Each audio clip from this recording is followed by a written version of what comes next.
ধন্যবাদ আলোচককে।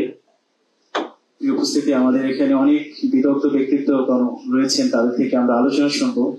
আমাদের আজকের প্রোগ্রামের প্রধান আলোচক জনাব ফরহাদ মাজহার, বিশিষ্ট রাষ্ট্রচিন্তক, তিনি পথে আছেন, কিছু সময়ের মধ্যে ইনশাআল্লাহ আমাদের মাঝে এসে উপস্থিত হবেন। এই পর্যায়ে আমাদের মাঝে আলোচনা পেশ করবেন বিশিষ্ট ইসলামী গবেষক জনাব খালিদ মোহাম্মদ সাইফুল্লাহ।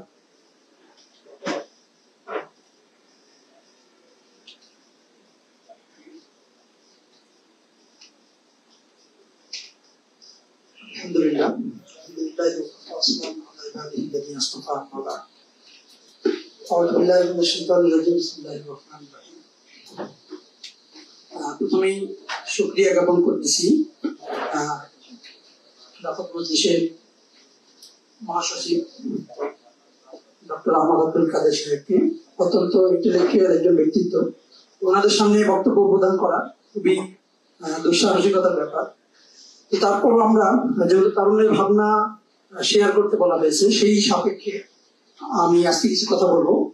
প্রথম 1 নম্বর ব্যাপার হচ্ছে যে এই বৈষম্য বিরোধী আন্দোলনের মধ্য দিয়ে আমরা একটি নতুন বাংলাদেশ পেয়েছি। যে বাংলাদেশে আমরা দেখতে পাচ্ছি যে পেশি শক্তির রাজনীতি থেকে বের হয়ে আমরা একটা বুদ্ধিভিত্তিক রাজনীতির দিকে আগাচ্ছি মনে হচ্ছে। যে সময় আমরা দেখতাম যে কিশোর গ্যাংরা বড় বড় লেকচার দিয়ে বেড়াইতো, সেই জায়গা থেকে বের হয়ে এসে দেখা যাচ্ছে শিক্ষার্থীরা ইন্টেলেকচুয়ালি কথা বলতেছে, রাষ্ট্র নিয়ে চিন্তা ভাবনা করতেছে, রাষ্ট্রকে সংস্কার করতে চাইতেছে এবং বিপুল ভাবে রাস্তাঘাটে, বিভিন্ন এলাকায়, মঞ্চে, বিভিন্ন সেমিনারে মানুষজন রাষ্ট্র নিয়ে অত্যন্ত সচেতনতা দেখাচ্ছে, যেটা এর আগে দেখা যায়নি। অলরেডি আমরা আওয়ামী শাসনের শেষ দিকে এসে হাত পা ছেড়েই দিয়েছিলাম যে এই রাষ্ট্র আমাদের না, এই রাষ্ট্র হয়তো একটা পর্যায়ে রাজতান্ত্রিক সিস্টেমে চলে যাবে, গণতন্ত্র আর থাকবে না, আমাদের কথা বলার জায়গা থাকবে না। সেই জায়গাটা ফিরে এসেছে বলেই আমরা আজকে নতুন করে ভাবতে উদ্বুদ্ধ হচ্ছি। বৈষম্যবিরোধী কথাটাকে যদি আমরা কোরআনিক পরিভাষায় নিয়ে আসি, তাইলে হয়তো সবচেয়ে জুৎসই একটা শব্দ আমরা বেছে নিতে পারবো, আদল এবং ইনসাফের রাষ্ট্র বা সমাজ। কোরআনে যত জায়গায় আদল শব্দটা এসেছে, মোটামুটি ওই হুকুম এবং আদল পাশাপাশি এসেছে। আদলের মাধ্যমে ঠিক সাম্য দিয়ে এটাকে বোঝানো যায় না, আদলটা সাম্য থেকে আরো অনেক ঊর্ধ্বের ব্যাপার, এটার ব্যাপ্তি আরো অনেক বেশি। তো আমরা একটা বৈষম্য বিরোধী সমাজ বাস্তবায়ন করতে চাই এবং আমরা যেহেতু এইখান থেকে যেহেতু আমরা খিলাফত মজলিসের জায়গা থেকে, খিলাফতের ভাবনা থেকে ভাববো, তো সেই জায়গা থেকে আমাদেরকে ভাবতে হবে খিলাফত জিনিসটা আসলে কি। আমার পর্যবেক্ষণে খিলাফতটা ইসলামী ঐতিহ্যের নানা ধাপে বিভিন্ন ভাবে ইমারাত, ইমামাত, সালতানাত বিভিন্ন নামে এসেছে। মোটামুটি মুসলমানদের শাসনকেই ইন্ডিকেট করা হয়, নির্দেশ করা হয় খেলাফত, ইমারত, ইমামত বা সালতানাত এই ধরনের শব্দ দিয়ে।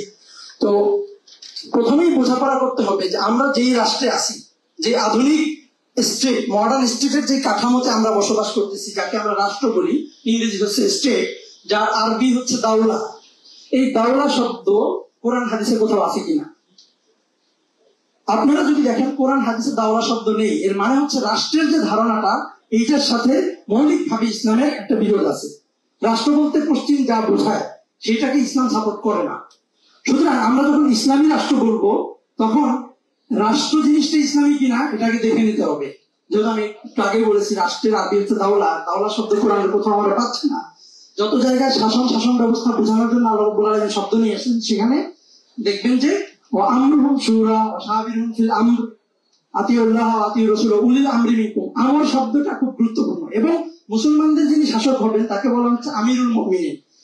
তো সবশেষে আমরা বুঝতেছি যে দাওলা বলতে যা বোঝায় পশ্চিমারা বা মডার্ন স্টেটের যে ধারণা, আধুনিক রাষ্ট্রের যে ধারণা, সেইটার সাথে ইসলামী শাসন ব্যবস্থার খুব তেমন যোগ সাজস নাই। এখন কথা হলো যে রাষ্ট্রকে যদি মেনে নেই, সমস্যা হলো আধুনিক রাষ্ট্র অত্যন্ত নিয়ন্ত্রণকামী। সে আপনার উপরে ডমিনেট করতে চায়, আপনাকে তীব্রভাবে নিয়ন্ত্রণ করতে চায়। আমরা যখন হেফাজতের আন্দোলন দেখলাম, হেফাজতের পরে পুলিশ যখন প্রচুর মারধর করলো, রাতে গোলাগুলি করলো, এরপর থেকে অনেক আহত মানুষ, আহতরা হসপিটালে ভর্তি হইতে চাইছে। যতগুলো পাবলিক হসপিটাল ছিল কিংবা বড় বড় প্রাইভেট হসপিটাল গুলো, অধিকাংশ আহত লোকদেরকে হসপিটালে ভর্তি করতে চাচ্ছিল না। কেন? কারণ হসপিটাল সরকারের সার্ভ করে, সরকারের প্রোপাগান্ডাকে সার্ভ করে। ফলে হসপিটালটা আমাদের জন্য সীমাবদ্ধ হয়ে আসলো। তো সরকার হসপিটালের মাধ্যমে আমাদের উপর নিয়ন্ত্রণ করতেছেন, মিডিয়ার মাধ্যমে আমাদের উপর নিয়ন্ত্রণ করতেছেন। এরপর ধরেন এই যে আয়নাঘর নিয়ে আজকে আমরা কথা বলতেছি, দুঃখজনক ভাবে ধরেন 1 মাস চলে গেছে, আওয়ামী পতন হয়েছে, এখন আমরা আয়নাঘরের সন্ধান পাইনি। সেটা কি এমন ঘর যেটা খোঁজ পাওয়া যাচ্ছে না, কিংবা যারা প্রশাসনে আছেন তারা আমাদেরকে জানাচ্ছেন না যে আয়নাঘর কোথায় আছে। এই যে আয়নাঘর ধরনের ব্যবস্থা, গুমের মাধ্যমে মানুষদেরকে আড়ালে নিয়ে বিচারের নামে, মানে আপনার হচ্ছে যে বিচার বহির্ভূত হত্যাকাণ্ড এবং নির্যাতন করা হয় আধুনিক রাষ্ট্রে। এটাও এক ধরনের এই আধুনিক রাষ্ট্রের নিয়ন্ত্রণকামী বৈশিষ্ট্য। ইসলামী রাষ্ট্রের বিচারের খুব সুন্দর প্রক্রিয়া। আপনি যদি অপরাধ করে থাকেন, আপনাকে জনসম্মুখে বিচার করা হবে, জনগণ জানবে আপনার শাস্তি কি। আপনি চুরি করছেন, আপনার শাস্তি কি জনগণও জানবে, কাজীও জানবে। আপনি জেনা করেছেন, আপনার শাস্তি কি জনগণও জানে, এরপর হচ্ছে সরকারও জানে,